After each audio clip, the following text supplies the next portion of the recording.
আসাম আমার, পশ্চিমবঙ্গ আমার, ত্রিপুরাও আমার। তীর, আপনারা যে বলেন হৃদয় ভাই সেভেন সিস্টার তোমরা কিভাবে দখল করবা এই 5,000 রিক্সা দিয়ে? নো দাদা, 5,000 রিক্সাও প্রয়োজন পড়বে না সেভেন সিস্টার দখল করতে। এই তীরে যথেষ্ট। বাংলাদেশিরা তীর ধনুক দিয়ে আমাদের সেভেন সিস্টার দখল করে নেবে। তীর ধনুক দিয়ে 5,000 রিক্সা আর তীর ধনুক দিয়ে আমাদের সেভেন সিস্টার দখল করে নেবে। বলছে কিনা আসাম আমার, ত্রিপুরা আমার, আমি তোর মার ভাতার, আমি তোর মার ভাতার। বুঝতে পেরেছিস? আয় আসাম ত্রিপুরা নিতে, কেলিয়ে কলাবাগানে পাঠিয়ে দেবে নরেন্দ্র মোদী, আমাদের ভারতবর্ষের সেনারা। বুঝতে পেরেছিস? কোন দিন তোরা কেলান খাবি তোরা নিজেও জানিস না, কোন দিন তোরা কেলান খাবি। বারবার শুধু বলে চায়না আর পাকিস্তানকে সাথে নিয়ে সেভেন সিস্টার নিয়ে নেব। আসাম আমার, ত্রিপুরা আমার, ঘন্টা আমার, লেওরা আমার, সব তোমার। আসো, পেছন দিয়ে ভরে দেব, পেছন দিয়ে আছলা বাঁশ দিয়ে ভরে দেব তোমার ত্রিপুরা, তোমার আসাম। বুঝতে পেরেছো? এই ধরনের লোকের জন্যেই, শুধুমাত্র এই ধরনের লোকের জন্যেই আমরা কন্টেন্ট বানাতে পারি। ভারতবর্ষের মানুষ বিনোদন পায় শুধুমাত্র এই ধরনের আতাকালানে আছে বলেই। বাংলাদেশে 1 নম্বরের আতাকালানে, সব নির্ঘাত আতাকালানে। নইলে আজকালকার জামানায় বলছে তীর ধনুক দিয়ে দখল করবে কলকাতা, তীর ধনুক দিয়ে দখল করবে সেভেন সিস্টার, 5,000 রিক্সা দিয়ে দখল করবে সেভেন সিস্টার।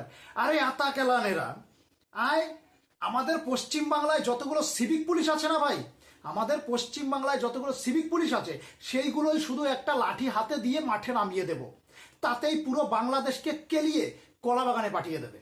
বুঝতে পেরেছিস? কলা বাগানে পাঠিয়ে দেবে।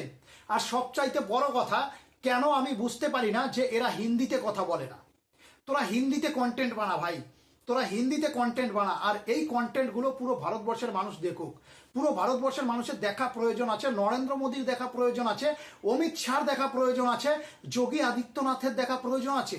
আর ওরা যদি একবার তোদের কন্টেন্ট হিন্দিতে কোনোদিন ভুল করেও দেখে ফেলে, তাহলেই বুঝবি তোদের জীবনের শেষ দিন ওই দিনই, তোদের জীবনের সীমারেখা ওই পর্যন্তই ছিল। যদি কোনোদিন নরেন্দ্র মোদী ভুল করেও তোদের কন্টেন্ট দেখে ফেলে আর বুঝে ফেলে তোদের ভাষা। বুঝতে পেরেছিস? যদি বুঝে ফেলে তোদের ভাষা, তোদের অবস্থা কেরোসিন করে দেবে সেকেন্ডের মাথায়। ভারত দখল করবা, কথায় কথায় সেভেন সিস্টার নিয়ে নেবো, আসাম আমার, ত্রিপুরা আমার, তোর পেছন দিয়ে ভরে দেবো সবকিছু, একদম পেছন দিয়ে ভরে আছলা বাঁশ দিয়ে দেবো। বুঝতে পেরেছিস? শুধু ভারতবর্ষ শান্তি চায় বলে এখনো বাংলাদেশ বেঁচে আছে।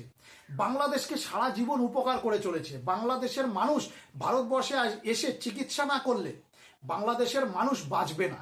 ক্লিয়ার কথা। কেননা বাংলাদেশের মানুষের কাছে অত টাকা নেই যে তারা আমেরিকা গিয়ে চিকিৎসা করাবে, তারা চায়নায় গিয়ে চিকিৎসা করাবে। একমাত্র ভারতবর্ষেই সবচাইতে কম দামে মেডিসিন পাওয়া যায়, চিকিৎসা পাওয়া যায়। আর সেই কারণেই বাংলাদেশের মানুষ ভারতবর্ষে আসে চিকিৎসা করতে। আর আতাকালানেগুলো ভারতবর্ষকে সম্মান জানাবে কোথায়? ভারতবর্ষকে সম্মান কোথায় জানাবে? ভারতবর্ষকে গালাগালি দেয়, দখল করার হুমকি দেয়। তোদের কেলিয়ে কলাবাগানে পাঠানোর প্রয়োজন। বুঝতে পেরেছিস? আতাকালানের দেশ।